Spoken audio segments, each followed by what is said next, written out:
Well, guys, we need to talk because I've been trying out a new to me essence that is what I would actually describe as a milky toner. And we need to talk about it because it is one of those barrier supporting type products that's great for dry, sensitive, rosacea, all of the burning, the stinging, the barrier issues. This one right here, you're going to want to know about. And the reason I wanted to try it out and figure it out more is because I saw it in action on a TikTok or a reel, and I was like, oh, that is milky. That is milky. It looks milky and silky. And you know me, I love the milky toners and the milky essences, essence, toner. I mean, these liquids that are creamy. So I had to give it a try because I love HaruHaru, and it's their HaruHaru Wonder Black Rice Probiotic Barrier Essence. I'm currently have on my face their chemical sunscreen. It's like it has become one of my most frequently repurchased Korean sunscreens. And I really love, they have a gel cleanser. So I was like, let's see what they have to offer. Because if you've watched any of my milky toner reviews, I like the milky toners. So right off the bat, it's got some emollients in it that really shine through when you put this product on your face. Like when you touch product to skin, you're like, wow, this is a lot more emollient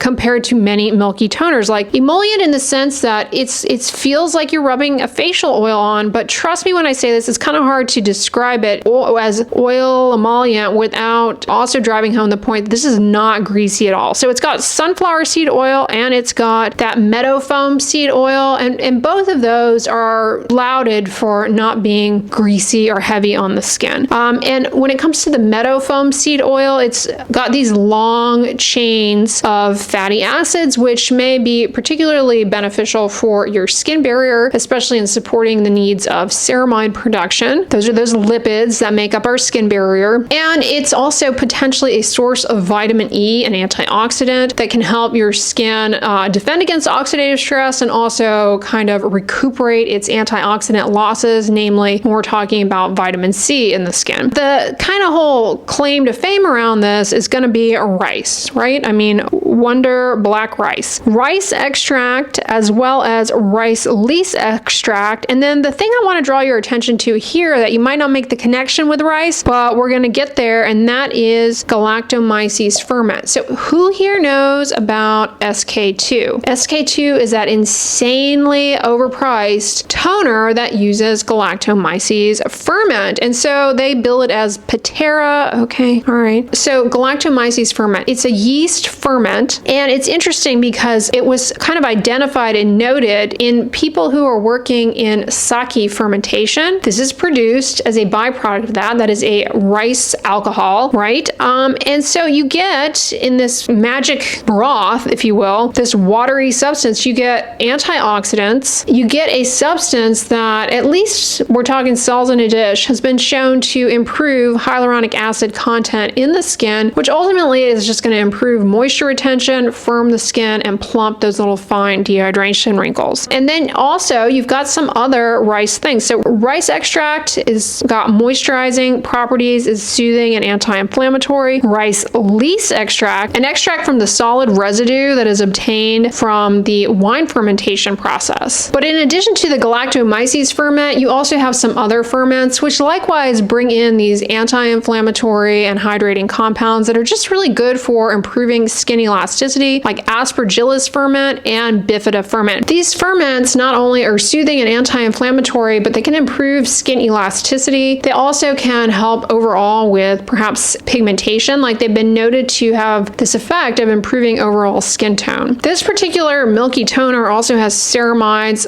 cholesterol, fatty acids, stuff that's really good for the building blocks, if you will, of your skin barrier and for helping to elicit skin barrier recovery and repair and healing. If you've overdone it on skincare products, your skin is irritated. For some of you, you live in a really cold climate and that harsh winter wind can be very taxing to your skin barrier. Couple that with the drop in humidity, turning on the heaters, and you find yourself in a situation where the skin becomes dry and parched, and you have heightened sensitivity, redness, burning, stinging.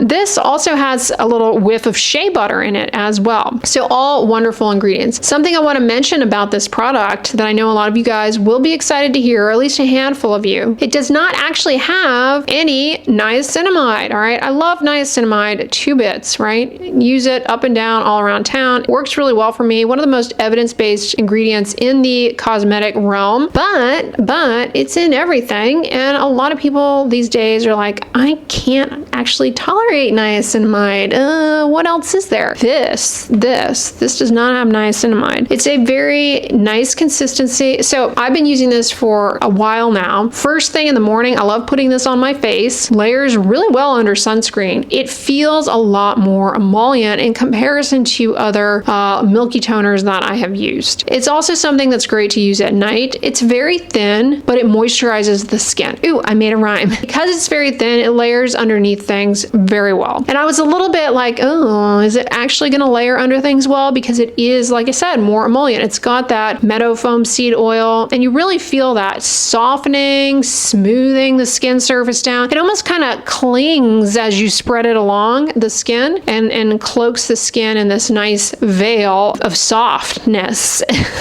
And so I was thinking to myself, all right, but is sunscreen going to go on over this for daytime use? If I put a night cream on over it, is it going to pill up? None of that. So it's really quite compatible with things that you put on top, and it does impart a nice wrinkle smoothing effect. It's very moisturizing. I have really enjoyed it. Now, the other thing about this, some of you may be intrigued to know, is it does not use any ingredients from animals. So if you're looking for skincare products that do not have any ingredients from animals, this would be on the table. $25 for 4 ounces, not too bad. The bottle, you guys, is something you could keep on your bedside table. If there's an intruder, you can execute self-defense. Just sling this bottle. It is weighty. Like, it is a weighty bottle. You do need to shake the product before applying, but you don't actually need very much. It is proving to last me quite a while. But I wanted to do a little reboot here at this point in the video and remind you guys of another milky toner that I've been like, oh my gosh, this is a 2025 best of already. Love it. And you may be wondering, are you still using that? Yeah, I am. And I'm kind of, conflicted. Which one do I like better? The Celimax milky toner. So what's different about the Celimax one in comparison to the HaruHaru one? Celimax is more of a quenching feel. Feels like a burst of hydration, not emollient. Yes, it's a little emollient, right? Like it does, as you're rubbing it over the skin surface, it does have that softening feel to it of something oily going over the skin without being greasy. It has macadamia seed oil in it. The thing about Celimax is it has no fermented extracts, and it doesn't have any of the ferments. It doesn't have any of the rice stuff. Instead, it's got this peptide that is really carrying the formula called heptasodium hexacarboxymethyl dipeptide 12. Mouthful, I know, but that is actually Aquatide. So Aquatide is this peptide that was developed out of an interest for messing around with autophagy in an effort to kind of perhaps tip things in favor of more renewal, regeneration, healing, and recovery. So it's an autophagy activator. And there's all sorts of interesting cells in a dish type study with it, but it's actually been used in a clinical study on human volunteers. Now, when it comes to peptides and clinical studies, you got to take them with a grain of salt. This is not the kind of research that people should be doing to find a cure for cancer and to get FDA approval for the next chemotherapeutic. That, we're talking cosmetics here, and so, there's some biases, there's some limitations, all right? So go in with that big salt bowl that you're gonna grain on one after the other, because you're not just gonna take it with a grain of salt, you're gonna do multiple grains, okay? Because there's a lot of grains in this. At the end of reading the paper, if you so bother to, you're basically gonna have a Bavarian pretzel. That's how much salt grainage we're talking about. But, it's something. So a statistically significant increase in skin elasticity after 4 and 8 weeks of using this particular peptide on the skin. So not nothing. Also has ceramides, cholesterol, fatty acids. So good for the skin barrier. Glycerin's very hydrating, and